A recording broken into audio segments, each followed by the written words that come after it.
आप सभी को मेरी ओर से प्रणाम। भगवान की पूजा पाठ में प्रयुक्त होने वाले दो विशेष वाद्य यंत्र शंख और घंट। सच मानिए, बिना शंख और घंट के ऐसा लगता हो कि मानो भगवान की पूजा पूजा जैसी नहीं लगी और भगवान का मंदिर मंदिर जैसा नहीं लगा। बहुत भारी महिमा है शंख और घंटी की, और मैं आपको शंख और घंटी के विषय में सब कुछ बताने वाला हूं, वह भी शास्त्र प्रमाण के साथ। विश्वास मेरे पर नहीं, शास्त्र के प्रमाण के ऊपर कीजिएगा। आज की इस वीडियो में आपको मैं यही बताने वाला हूं कि शंख की उत्पत्ति कैसे हुई, वह भी प्रमाण शास्त्र के साथ दूंगा। हमको अपने घर के मंदिर में शंख रखना चाहिए या नहीं रखना चाहिए, यह भी मैं आपको बताऊंगा। अगर शंख रखें तो कितनी संख्या में रखें, अगर नया शंख लेकर आए हैं तो उसकी हम स्थापना कैसे करें, शुद्धिकरण कैसे करें, हम शंख की नित्य में वो पूजा कैसे करें, अगर हम शंख बजाएं तो कितनी बार हमको शंख बजाना चाहिए, और किन किन पर्वों में हमको शंख नहीं बजाना चाहिए, और साथ ही साथ हमको भगवान शंकर जी के मंदिर में शंख वादन करना चाहिए या नहीं करना चाहिए, घंटी की महिमा क्या है, आपको मैं सब कुछ बताने वाला हूं। तो आप मेरे साथ जुड़े रहिए और समझते रहिए। सर्वप्रथम आप यह जानिए कि शंख की उत्पत्ति कैसे हुई। शंख की उत्पत्ति के विषय में देवी भागवत के नवम स्कंद के 23वें अध्याय में कहा गया है, अस्त्भिः शंखचूड़स्य शंख जातिर्बभूवहि। भगवान शंकर जी के द्वारा शंखचूड़ नामक दैत्य का संहार किया गया और उसकी अस्थियों को एकत्रित करके शंख की उत्पत्ति बताई गई है देवी भागवत के अंदर।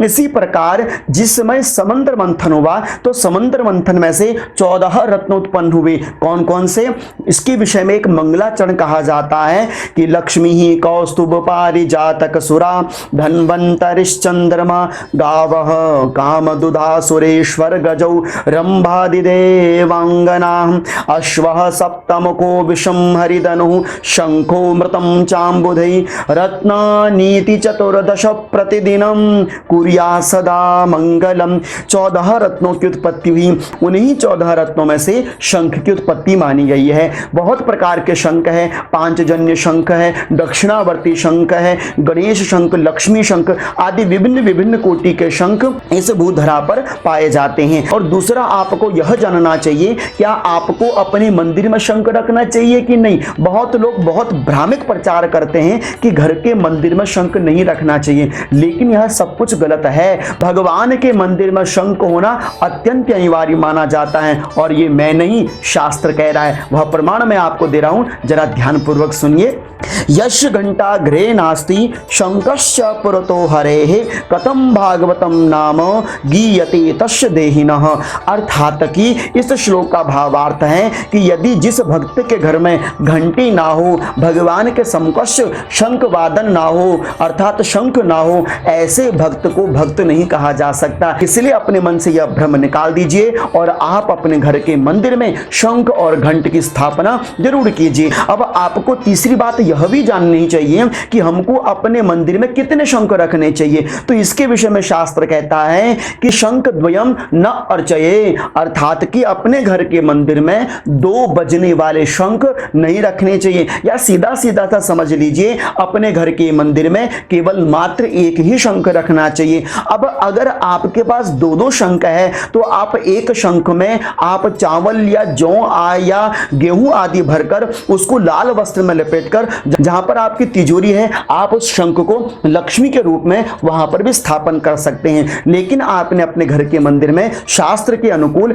एक ही शंख रखना चाहिए। अब आपको यह भी जानना चाहिए कि हमको शंख की पूजा कैसे करनी चाहिए। मैं आपको शास्त्र विधि बता रहा हूं, आपने उसी विधि के अनुकूल अपने घर में नित्य शंख की पूजा करनी है। कैसे करनी है, देखिए। आपने नित्य प्रातः काल के समय दीपक आदि प्रज्वलित करने के बाद, भगवान को प्रणाम करने के बाद, सर्वप्रथम आपने शंख को गंगा जल या शुद्ध जल से स्नान कराना चाहिए। किस मंत्र से स्नान कराना चाहिए, मंत्र आपके स्क्रीन में है, आप सुनिए और उसको लिख सकते हैं। देखिए, पूर्णस्य त्वं शंख पुण्यानाम मंगलानाम च मंगलम विष्णुनाम विदतो नियमतः शांति प्रदो भव।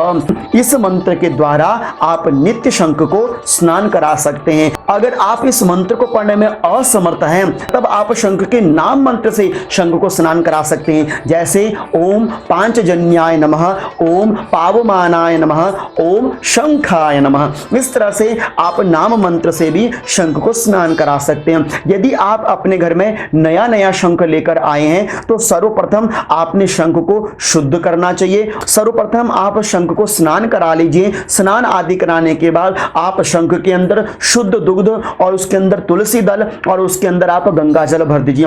पूर्ण एक रात्रि तक उसको आप ऐसे ही रख दीजिए और प्रातः काल उस शंख के जल को आप तुलसी के वृक्ष में अर्पित कर दीजिए। और इस प्रकार अपनी नई शंख की स्थापना अपने घर के मंदिर में करनी चाहिए। नित्य पूजा में आपने शंख के अंदर गंगा जल, तुलसी दल और पुष्प आदि के द्वारा शंख का पूजन करना चाहिए। पंचोपचार के द्वारा पूजन कीजिए। पंचोपचार का अर्थ है गंध, अक्षता, पुष्प, पत्र, धूप, दीप और नैवेद्य। इन पंच वस्तुओं के माध्यम से आप शंख को प्रणाम कीजिए, शंख का पूजन कीजिए। और देवी भागवत के नवम स्कंद में एक बहुत सुंदर प्रमाण दिया गया है शंख और तुलसी और शालिग्राम के विषय में। एक बार जरा आप उस प्रमाण को भी सुन लीजिए। लिखा है कि शालिग्रामम च तुलसीम शंखम चैकत्र एव च यो रक्षति महाज्ञानी स भवेत् श्री हरे प्रिय। अर्थात जो भक्त अपने घर के मंदिर में शालिग्राम, तुलसी दल और शंख को एक साथ रखता है वह घर त्रिवेणी का वास बन जाता है, अर्थात वही घर भगवान विष्णु को अत्यंत प्रिय लगता है। यह है शंख पूजन की महिमा। लेकिन मैं आपको कुछ विशेष बातें बता रहा हूं जो शंख के विधान से जुड़ी हुई है। शास्त्र में लिखा है, देखिए, उद्धरणिया जलम ग्राह्यम जलम शंखम न मज्जयेत शंखश दृढ़ संलग्नम जलम पापकरम ध्रुवम। अर्थात कि जब भी आप शंख का स्नान कराएं या आप शंख के अंदर जल भर रहे हो तो कभी भी शंख को जल में डुबाकर उसमें जल नहीं भरना चाहिए और ना ही शंख को जल में डुबाकर उसको स्नान कराना चाहिए, क्योंकि शंख का जो पृष्ठ भाग, पीठ का भाग होता है वह अशुद्ध माना जाता है। इसलिए आपने शंख को स्नान कराना है तो आप अलग से जल लीजिए, और अगर आपने शंख में जल भरना है तो आप अलग से ऊपर से जल डालकर शंख को परिपूरित कर लीजिएगा। इस तरह से आपने शंख में जल, गंगा जल, दुर्वा, तुलसी दल आदि युक्त होकर गंध तिलक आदि करके शंख का पूजन करना है। लेकिन आपको एक प्रमाण में और दे रहा हूं, पहले उस प्रमाण को सुनिए। देखिए, लिखा है, यह शंखम भुवि संस्थाप्य पूजयेत पुरुषोत्तमम तस्य पूजाम न गृणाति तस्मात् पीठम परिकल्पयेत।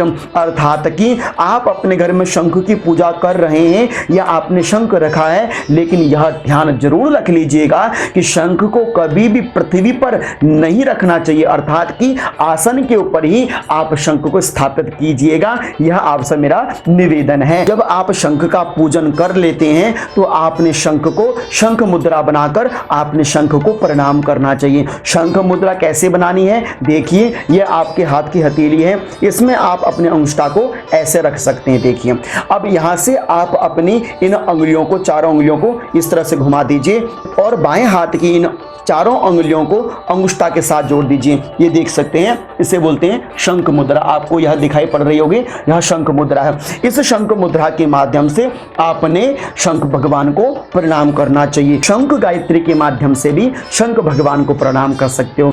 मंत्र है, ओम पांचजन्याय विद्महे पावमानाय धीमहि तन्नो शंख प्रचोदयात्। यह शंख मुद्रा बनाकर आपने शंख भगवान को प्रणाम कर लेना चाहिए। कई लोगों के मन में यह विचार भी रहता है कि हमको शंख वादन कैसे करना चाहिए, किस तरह से करना चाहिए। देखिए, शंख जब आप बजाएं प्रातः काल, संध्या काल, इन दोनों वेलाओं में आपने अपने घर में जरूर शंख बजानी चाहिए। वातावरण, घर का वातावरण तो पवित्र होता ही होता है, लेकिन साथ के साथ बौद्धिक और मानसिक शांति भी शंख वादन के माध्यम से प्राप्त होती है। इसीलिए आपको 3 बार शंख वादन करना चाहिए। जब भी आप शंख बजाएं 3 बार बजाइए। यह 3 बार शंख की ध्वनि यह ब्रह्मनाद के समान तीनों लोकों में गुंजायमान होती है। इतना ही नहीं, देवी भागवत के नवम स्कंद में ही लिखा हुआ है कि शंख ध्वनि भवेत यत्र तत्र लक्ष्मी सुसंस्थिरा।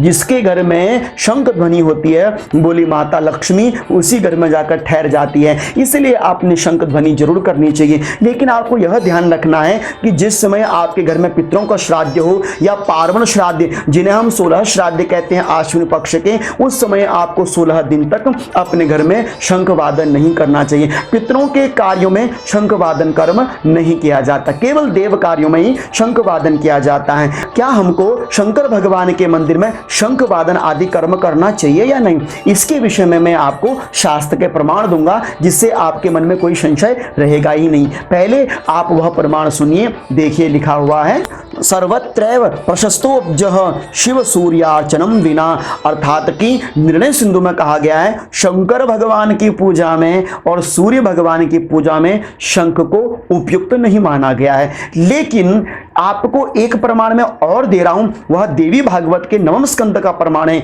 जरा आप उसको भी सुनिए।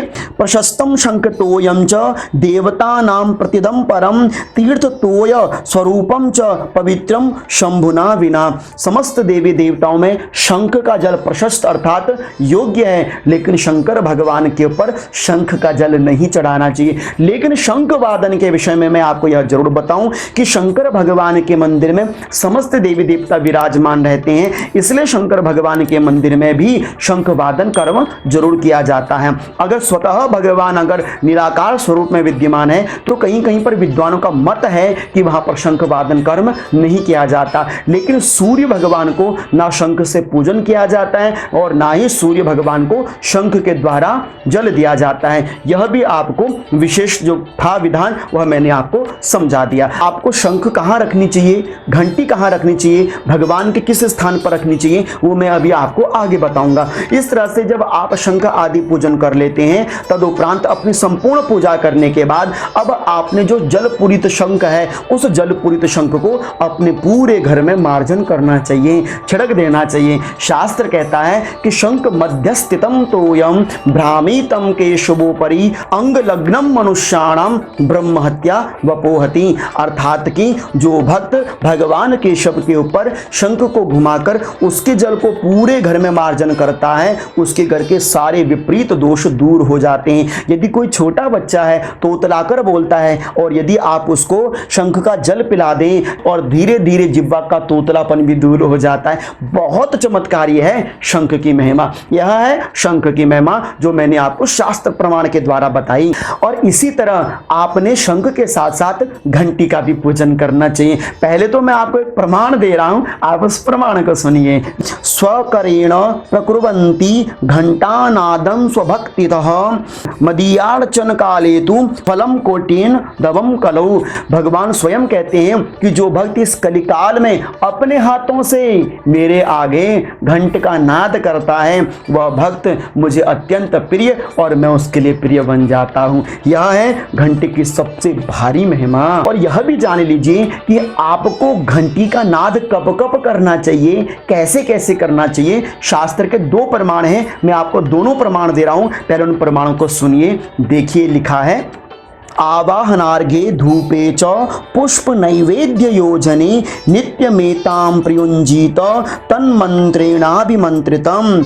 और दूसरा प्रमाण है, स्नाने धूपे तथा दीपे नैवेद्ये भूषणे तथा घंटानादम प्रकुर्वीत तथा नीराजनेपि च। इन दोनों श्लोकों का सीधा सा अर्थ यही है, जब भी आप भगवान का आवाहन कर रहे हो, अर्थात अपने घर में भगवान को बुला रहे हो, भगवान को स्नान करा रहे हो, भगवान को वस्त्र धारण करा रहे हो, भगवान को नैवेद्य अर्पण कर रहे हो, भगवान को धूप दीप नैवेद्य अर्पण कर रहे हो, या भगवान की आप आरती कर रहे हो, तो आपको बाएं हाथ से घंटी और दाहिने हाथ से आरती जरूर करनी चाहिए। यह है घंटी वादन का जो विशेष विधान मैंने आपको बताया। जैसे आपने शंख की पूजा करी, पंचोपचार के माध्यम से आपको घंटी की भी पूजा करनी चाहिए।